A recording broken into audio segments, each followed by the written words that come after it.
We often operate within a closed system, managing an internal dialogue that rarely looks beyond its own borders. Within this system, we cycle through familiar states, the ease of being happy, the stagnant weight of feeling neutral, or the specific trouble of being sad. A surprise shatters that cycle. It introduces a set of possibilities that the mind isn't yet equipped to maneuver through. Even when the surprise is positive, it carries a complexity that we can't immediately decode. We feel the impact before we understand why it's happening. This leaves us in a state of pure reaction. In the seconds following the shock, we simply don't know what we're dealing with. The disorientation stems from a lack of control.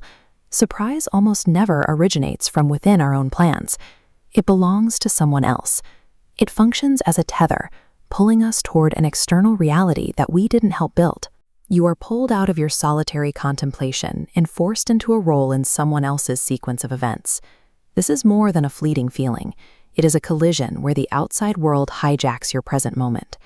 Because the surprise comes from the outside, how we process it depends entirely on our relationship to the source. We enter a game of empathic being, a social negotiation where two sets of conflicting needs must be balanced at once. The first rule is the demand to belong to a team. As these two separate spheres move toward each other, we engage and show empathy. But the second rule is internal. As we connect, we protect our freedom of choice and emotional autonomy. This is the paradox of the surprise. It demands that we participate in a shared reality while simultaneously struggling to remain separate in our own existence. To survive this tension, we have to move past the initial shock and enter a state of active contemplation. We have to learn to be part of a whole without dissolving into it, maintaining our own emotional boundaries while remaining present in the game. This requires a specific posture, perceiving the situation with caution and care while staying observant enough to maintain our own balance.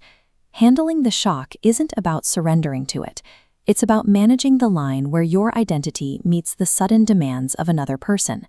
When we successfully hold that boundary, the nature of the surprise changes from a disruption into a tool.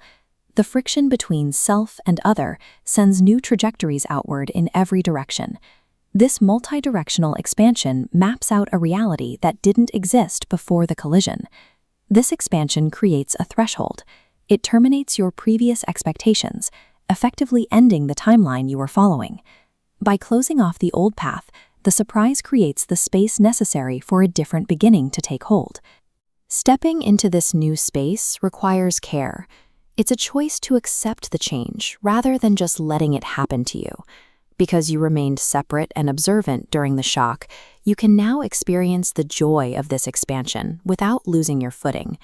Navigating the paradox of surprise is what allows us to face the unexpected, not as victims of a disruption, but as people anchored in ourselves and ready for what comes next.